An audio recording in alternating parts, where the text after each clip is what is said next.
let's talk about programs that have low pressure. So here's my case study on that one. Here I have a school site. And if you look behind there, you can start to see beginning of crop circles underneath there, those little circular patches there. I have moderate pressure on this site, but the pressure often drops for these large rotor zones. The spray zones and the small rotors are fine. The drip, always fine. But those large rotors, sometimes it drops. And of course, that results in poor coverage and crappy DU. And distribution uniformity is all about efficiently applying the water. So essentially, we're wasting water. We're dumping water in the wrong places and not spreading it even across the entire circle. And we think part of that reason that pressure drops at random times is there's water that gets siphoned off of our main line for other purposes. Whether it's filling a tank or a cooling system, or I don't have a dedicated main line. So, and I can't control these other people. Okay, that's our problem statement. Here's what they want to do.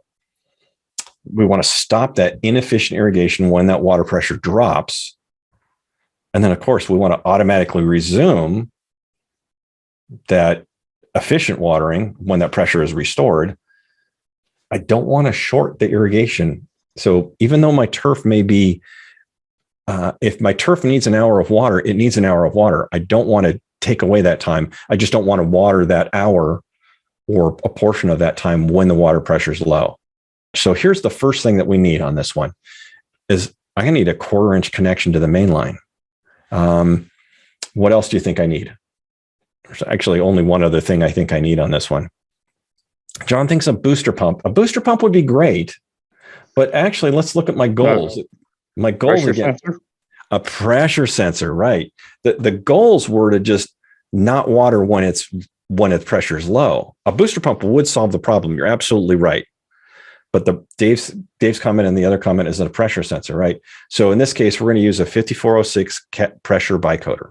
That's basically all we need. Those two things, and then I can do everything else in the controller. Or we could use a PFS control point, which has a flow sensor, it has a pressure transducer, and it has a master valve bicoder in there. So we could use either one of those. I'd probably use the pressure bicoder kit. Okay, so here's how we're going to program that. We're going to make this happen.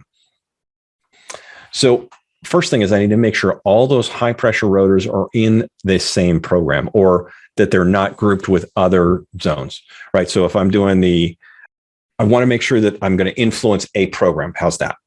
So all the heads that I want, or all the zones or all the heads that I want, need to be in that same program. And then we're going to create a program pause condition based on pressure. And we're going to set that limit to whatever you set that limit is. So if my rotors don't do well below 60 PSI or 50 PSI, that's my threshold. Say if it's below 50 PSI, pause. And then however long we want to pause, for half an hour, for an hour, you'll know on your site how long that comes together. Okay, let's do a program on this one. So bring the browser back up. Everything needs to be in the same program. So so we're going to influence program 2 right now. And let's go to edit. So here are my zones in this program.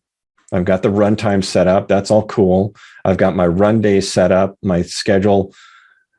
A water window, if it was predictable, I could put a water window in there or try and schedule it around there, but it doesn't seem to be predictable.